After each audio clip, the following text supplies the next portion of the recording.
The old German shepherd stood by the riverbank, its weathered eyes locked onto the flowing water, unmoving, for hours, it seemed. The retired man, who had lived a quiet life in this remote cabin for nearly a decade, knew something was wrong the moment he saw it. His dog had never been this still, this fixated on the river. Then, when the man turned to see what the dog saw, he fell silent. He didn't speak for hours. What the river had whispered to his aging companion would change everything. Before we dive in, make sure to subscribe to the channel, like this video, and turn on notifications so we can bring you more emotionally charged stories like this one. If you love stories about loyalty, courage, and the deep bond between humans and their dogs, you're in the right place. It was a late autumn afternoon, the kind that seemed to stretch forever in the quiet of the woods. The sun hung low over the valley, casting long, golden beams through the trees. The air was crisp, carrying the scent of damp leaves and the soft earth beneath Henry Caldwell's boots as he walked back toward his cabin. His old German shepherd Ranger was always at his side, a silent shadow. But today, the dog was still. Henry's eyes followed the animal's gaze to the river, where the current ran swift, a deep, murky green that seemed to absorb the light. "Ranger?" Henry called softly. The dog didn't move. His ears were alert, his body tense, as if he were hearing something Henry could not. It wasn't like Ranger to be so fixated, especially at this hour, when the river was at its most serene. The old man frowned, wiping his hand across his brow as he approached. He bent down to the dog's side, resting a weathered hand on the dog's fur. "What's got you so transfixed, old friend?" Ranger let out a low growl, deep and unsettling, and his gaze remained locked on the water, unblinking. Henry's heart skipped a beat. Ranger had always been a loyal and watchful companion, but the dog had never acted like this. Henry knew the river well. It had been a part of his life ever since he built this cabin years ago, after his retirement. But something about the way Ranger was staring at the water, a kind of fear mixed with recognition, sent a shiver down his spine. "Is something out there?" Henry asked, more to himself than to the dog. Ranger's eyes flickered briefly toward Henry, but then they snapped back to the river. The silence between them stretched, broken only by the sound of the rushing current.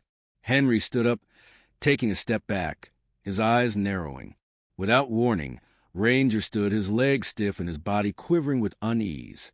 The old dog took a few slow steps toward the riverbank, then stopped abruptly, his hackles raised. Henry watched in stunned silence, his breath caught in his chest. What could have caused the dog to react like this? Henry's instinct told him to stay back, but he couldn't shake the feeling that something or someone was out there just beyond the river's edge. The unease settled like a weight on his chest, pulling him toward the water's edge. Ranger, sensing his master's hesitation, looked back at him with what almost seemed like a pleading expression in his eyes. Henry's heart raced as he moved closer to the river. It wasn't like him to ignore the warnings of his old dog, but this felt different. There was something deep in the current, something pulling at Henry's very soul, something he couldn't yet see. Without thinking, Henry crouched down beside the river, leaning forward as if the answer to his questions might be found in the murky water below. His fingers brushed the cold surface, and a ripple spread out from where his hand touched, distorting the reflection of the darkening sky. Suddenly, the air grew still. The wind stopped blowing. Even the rustling of the trees ceased. And that's when Henry saw it. For a moment, the world seemed to freeze. The water parted ever so slightly, and what lay beneath it, Henry couldn't quite understand. It wasn't the sight of something alive. It wasn't an animal or a person, but rather something far older, something that had been buried beneath the surface of the river for a long, long time. Henry felt his blood run cold, his heart hammering in his chest. A faint shape like a dark, elongated shadow moved beneath the water, its edges indistinct and blurred by the current. It hovered just beneath the surface, like something waiting to rise. Ranger let out a low whine, the sound pulling Henry's attention back to his dog. The German shepherd was no longer standing rigid. Instead, he was crouched low, eyes wide with recognition and fear. The dog's growl grew louder, like a warning. "What is it, Ranger?" Henry whispered, his voice trembling. "What are you trying to show me?" But the answer didn't come in words. Henry stood, his mind reeling as the shape beneath the water seemed to stir, shifting slightly with the current, as if aware it had been seen. Ranger was shaking now, his body tense as if preparing to run. Henry, his breath quickening, looked one last time at the river before stepping back. Something had been watching, and whatever it was, it hadn't been waiting for just Ranger. Henry Caldwell did not step away from the river right away. He stood there, frozen, boots planted in damp soil, his reflection broken by the moving water. Ranger stayed low beside him, muscles tight, eyes never leaving the spot where the shadow had disappeared beneath the surface. The river flowed on as if nothing had happened, indifferent and eternal, but Henry knew better. Something had been there, and Ranger knew it long before he did. "Easy," Henry murmured, more to steady himself and the dog. His hand trembled as he rested it on Ranger's neck. The shepherd's fur was rough with age, gray threading to the black like frost through bark. Ranger leaned into the touch but didn't relax. Henry had learned to trust that tension. He had spent 40 years working outdoors, logging camps, park service trails, search and rescue missions. Animals didn't stare at nothing. Old dogs especially didn't waste energy on ghosts. "What do you smell, boy?" Henry whispered. Ranger's ears twitched. He sniffed the air once, sharply, then released a low, uneasy huff. Not fear, recognition. Henry straightened slowly and scanned the riverbank. Fallen leaves clung to rocks. Branches dipped into the current. Everything looked the same as it had every other afternoon. And yet his chest felt tight, as though the river had reached inside him and closed a hand around his heart. They had not walked this far downstream in years. Not since the accident. The memory rose uninvited, heavy and sharp. Henry swallowed. "Let's go home," he said quietly. Ranger didn't move. The dog took one cautious step closer to water, then stopped again, paws planted firmly, tail low but steady. He wasn't afraid of the river. He was guarding against it. Henry frowned. "Ranger, come." The German shepherd finally turned his head, looking up at Henry with eyes that seemed far too aware for an animal. There was something in that look Henry hadn't seen in years. Warning. Henry followed Ranger's gaze back to the river. The current caught the fading light, turning silver where the sun broke through the trees. And then, just for a second, Henry saw it again. Not a shape this time. A color. Dark red. It bloomed faintly beneath the surface, dissolving into the green like smoke. Henry's breath caught. "No," he whispered. The river carried away almost instantly, but it was enough.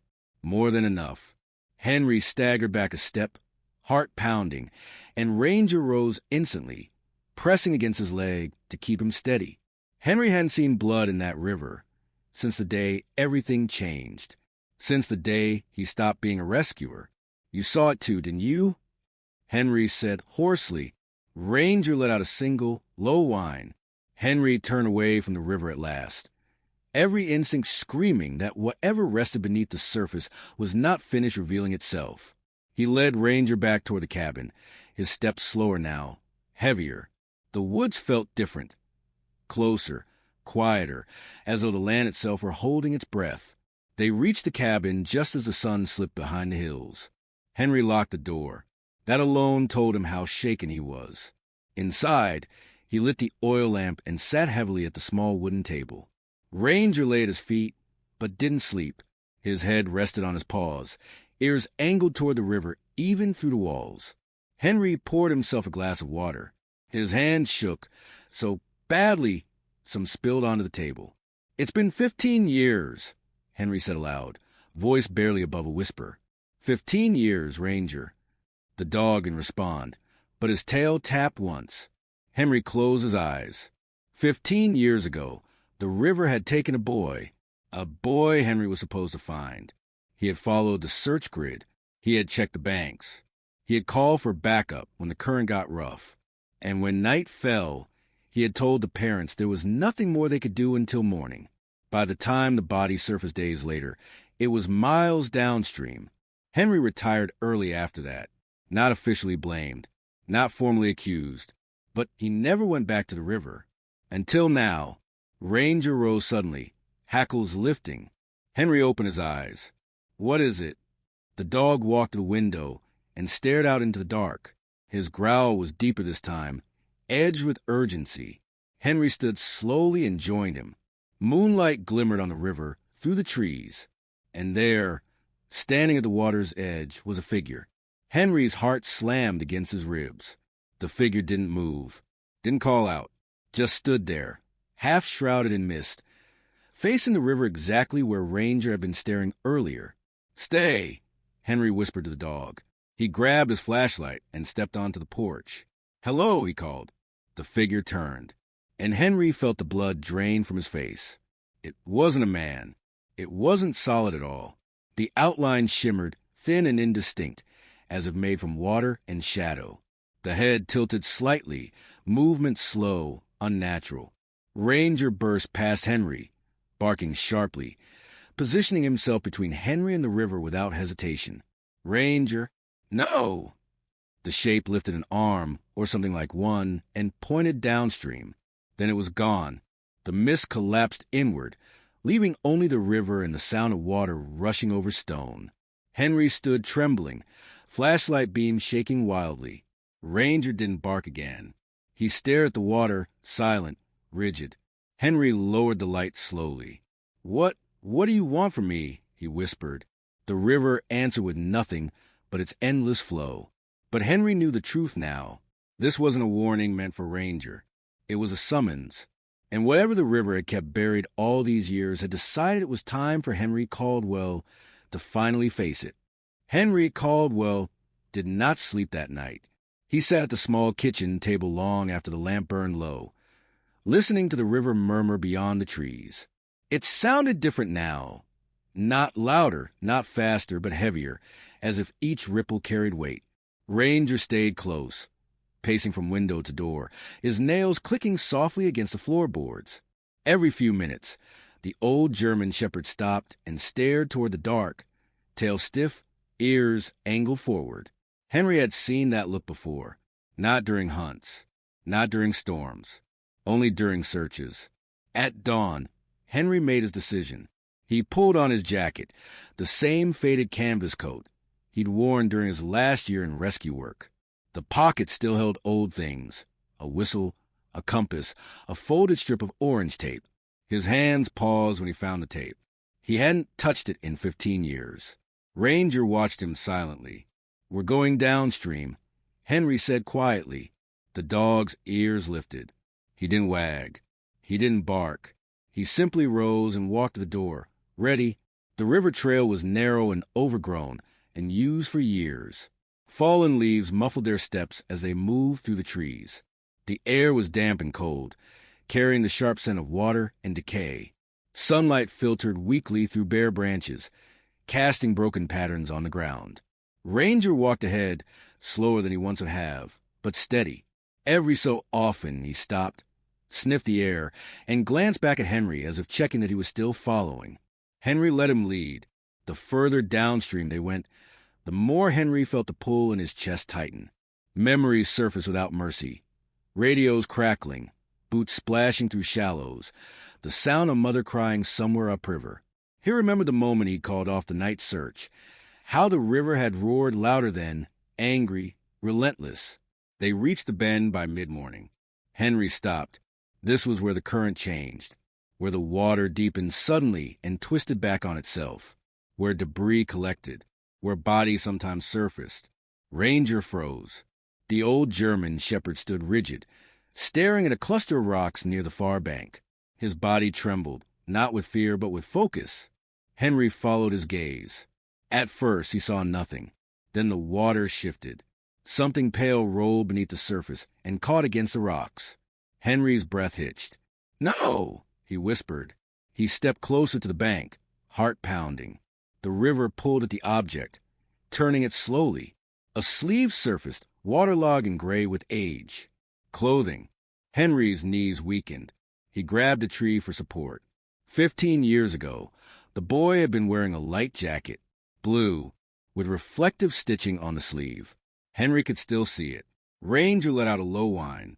Henry forced himself forward, every step heavy. He reached the edge and crouched, extending a shaking hand. The water was colder than he expected, biting into his skin as he caught the fabric. The jacket came free with a wet sound.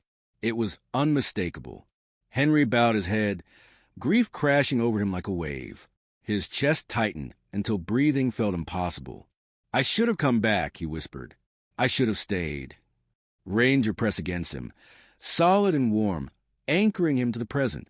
Henry straightened slowly, wiping his eyes. "Help me find him," he said softly. Ranger responded instantly. The dog moved along the bank, nose low, methodical despite his age. He paused a spot where the river narrowed and barked once, sharp and decisive. Henry followed, heart hammering. The water there was calmer, pooling before spilling downstream. Henry waded in carefully, using a long branch for balance. His boots filled with icy water, but he didn't stop. Then he saw it, a pale shape beneath the surface. Still, tangled among roots. Henry's breath caught painfully in his throat. He waded deeper, hands shaking as he reached down. The current resisted, as if unwilling to give up its secret. But Henry persisted, pulling gently, reverently. When the body surfaced, time seemed to stop. The boy was small, smaller than Henry remembered. His face was blurred by years underwater, but the shape of him, the curve of his shoulders, the way his arm floated loose, was unmistakable. Henry closed his eyes. "I'm here," he whispered. "I'm so sorry it took me this long." Ranger stood at the water's edge, silent and watchful, head bowed. Henry maneuvered the body carefully to the shore, laying it on the damp grass. He removed his jacket and covered the boy gently, as though he might still feel the cold. For a long moment, neither man nor dog moved. Then Ranger did something unexpected. The old German shepherd stepped forward and lay down beside the body, resting his head near the boy's hand. His tail was still. His eyes were calm, not guarding, honoring. Henry felt tears spill freely now. "You stayed with him," Henry whispered to the dog. "All this time you stayed." Ranger looked up at him, eyes deep and knowing. A sound broke the stillness, the distant wail of a siren. Henry froze. Someone else had found the trail. Or maybe the river, finally satisfied, had let its truth be known. Henry stood slowly, wiping his face. "I'll stay," he said to Ranger. "This time I won't leave." Ranger's tail thumped once against the grass. As Henry waited, he glanced back toward the river. The water flowed on, calmer now, lighter somehow, as if a burden had been lifted. But deep inside, Henry knew this wasn't the end, because finding the boy was only part of the reckoning. The river had shown him what it remembered. Now it was time for Henry Caldwell to answer for what he had tried to forget. The sirens grew louder, slicing to quiet the riverbank like a blade through cloth. Red and blue lights flickered between the trees, their reflections trembling across the water surface. Henry Caldwell stood rigid beside the body, his boots soaked, his hands numb from cold and something far worse, guilt. Ranger did not move.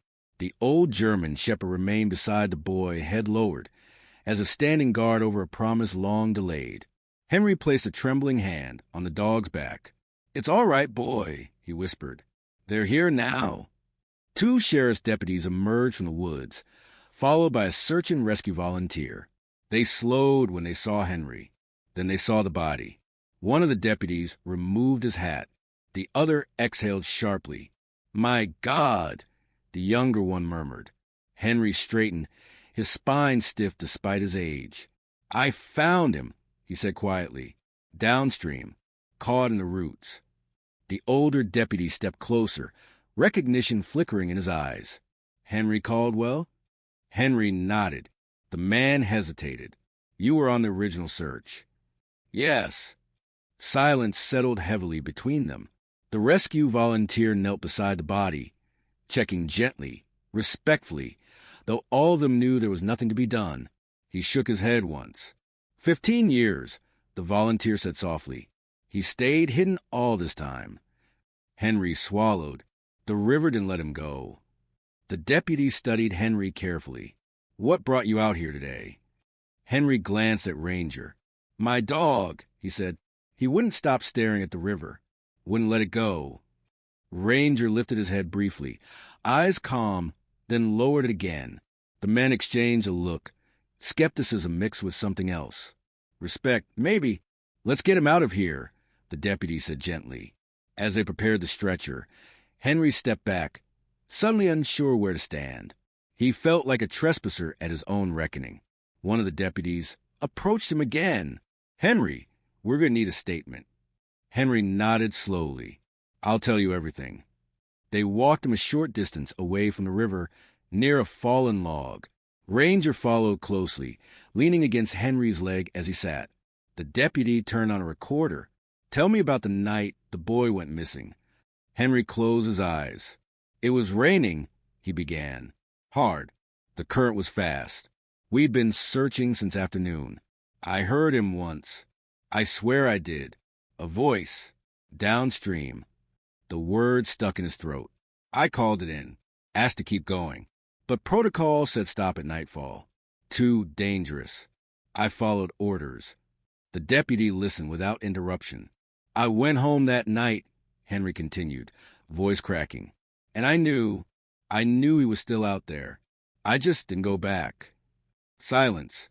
The recorder hummed quietly. "I retired 3 months later," Henry said. "Couldn't look at the river anymore." The deputy stopped the recording. His expression was unreadable. "You followed protocol," he said carefully. "No one ever blamed you." Henry laughed bitterly. "I did." The deputy nodded slowly. "Sometimes that's worse." Nearby, Ranger lifted his head suddenly, his ears angled toward the river. Henry noticed immediately. "What is it?" The dog stood, stiff, staring toward the water again. Not fear this time. Something else. The deputy followed Henry's gaze. "You seeing something?" Henry shook his head. "No, but he is." Ranger took a step toward the river, then stopped and looked back at Henry, waiting. Henry stood slowly. His joints protested, but his heart felt strangely steady. "He's not done." The deputy hesitated. "Henry, we've got this from here." Henry nodded. "I know, but the river doesn't." He walked back toward the bank, Ranger beside him. The rescue team paused, watching. The water flowed calmly now, sunlight breaking through clouds and scattering across the surface. It looked almost peaceful. Henry knelt and placed his hand in the river. "I came back," he said quietly. "I didn't leave this time." The current brushed his fingers, cold and steady. Ranger stepped forward and placed one paw into the water. Henry felt a pressure in his chest ease, just a little. Behind him, one of the volunteers whispered, "Look." Henry turned. The water near the rock shimmered, not violently, not dramatically, just a soft distortion, like heat rising from stone. For a moment, Henry thought he saw a small figure standing at the edge of his vision. Then it was gone. Ranger relaxed. His tail wagged once. Henry exhaled, a breath he felt like he'd been holding for 15 years. The deputy approached quietly. "Henry, are you all right?" Henry nodded. "I will be." The body was carried away, reverently, carefully, as the rescue team departed. The forest seemed to breathe again. Birds returned. Wind moved through the trees. Life resumed. Henry stayed by the river long after the others left. Ranger sat beside him, leaning gently against his leg. "I don't think he was angry," Henry said softly. "I think he just wanted to be found." Ranger's tail thumped once. As the sun dipped lower, Henry stood. His knees ached, his heart heavy but no longer hollow. They turned toward home. Behind them, the river flowed on, no longer calling. But Henry knew the story wasn't over yet, because forgiveness doesn't come from being found. It comes from what you choose to do after. The river was quiet the next morning, not the uneasy silence of something watching, but a gentle stillness, the kind that comes after a storm has passed and the land is left to heal. Henry Caldwell stood on the porch of his cabin, a mug of untouched coffee cooling in his hands, watching sunlight ripple across the water through the trees. For the first time in 15 years, the river didn't feel heavy. Ranger lay at his feet, old bones resting on the wooden boards, chest rising and falling slowly. The German shepherd looked smaller than he used to, grayer, thinner, worn by time. But there was peace in his posture, a deep, earned calm. Henry looked down at him. "You knew, didn't you?" he murmured. "All along." Ranger opened one eye, then closed it again. Henry smiled faintly. They walked to the river together one last time that afternoon. Henry moved slowly now, not out of fear, but respect. The path felt different beneath his boots, as if the ground itself recognized his return. When they reached the bend, Henry stopped. "This is where it ends," he said softly. Ranger stepped forward and stood at the water's edge. He stared for a long moment, not with tension, not with warning, but with something close to reverence. His tail moved once, slow and deliberate. Then he turned away. Henry felt it then, the release. The ache in his chest loosened. The memories no longer stabbed. They settled instead, heavy but honest, like stones placed where they belonged. "I should have come back," Henry said quietly. "But I'm here now." The river answered with nothing more than its steady flow. That night, Henry slept without dreams for the first time in years. In the weeks that followed, life resumed its quiet rhythm. The sheriff stopped by once more to thank Henry. The boy was returned to his family. There were no accusations, no headlines, just closure. But Ranger began to slow. The walks grew shorter. His breathing grew labored. He slept more, ate less. Henry noticed everything.